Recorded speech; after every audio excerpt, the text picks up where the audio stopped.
I will show you the new product that I just bought it from my local store. This one, and here it is.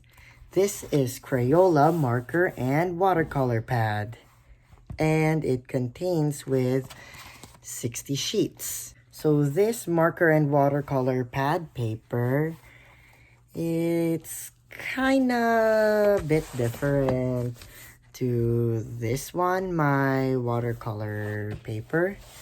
So let's focus about the marker and the watercolor pad.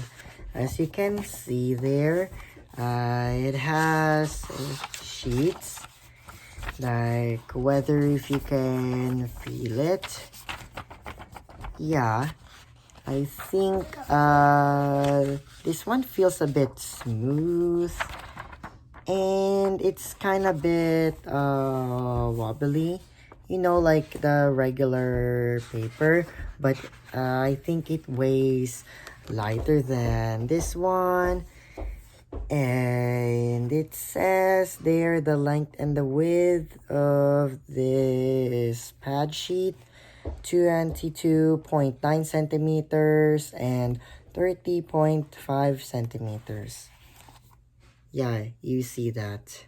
So I can ever feel the whole batch of the Crayola marker and watercolor pad sheets. Yes. And for the Strathmore watercolor paper, my watercolor paper,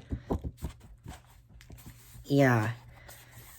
So the watercolor paper weighs heavier than the one that I have it, as this one is new.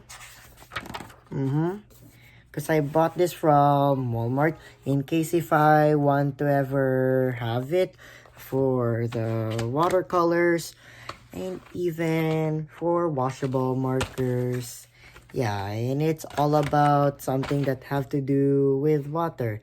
Like you ever deal for ever using this technique. Because I know the marker and watercolor pad works for watercolors, for washable markers, but in case those things that you ever don't need to use the Crayola marker and watercolor pad, those permanent markers like the Sharpie markers that I have them, yeah, I guess it's gonna bleed, as you can see at the back of the paper, of this paper.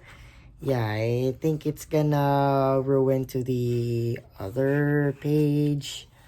Yeah, I know this, but you can ever use the helping technique by using what art supply should you do right before you do whatever this is. You can even use a pencil for sketching, but sometimes an eraser could, because if you're using a pencil and you just draw it lightly and make it quite smooth.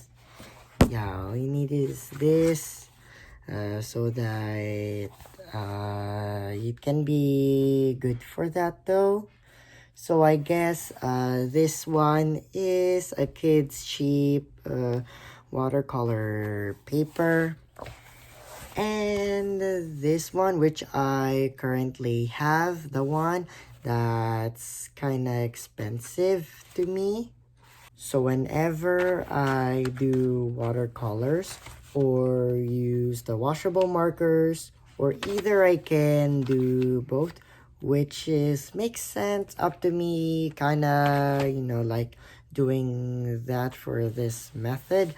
I can either choose which watercolor paper that deserves me, so that it can get better.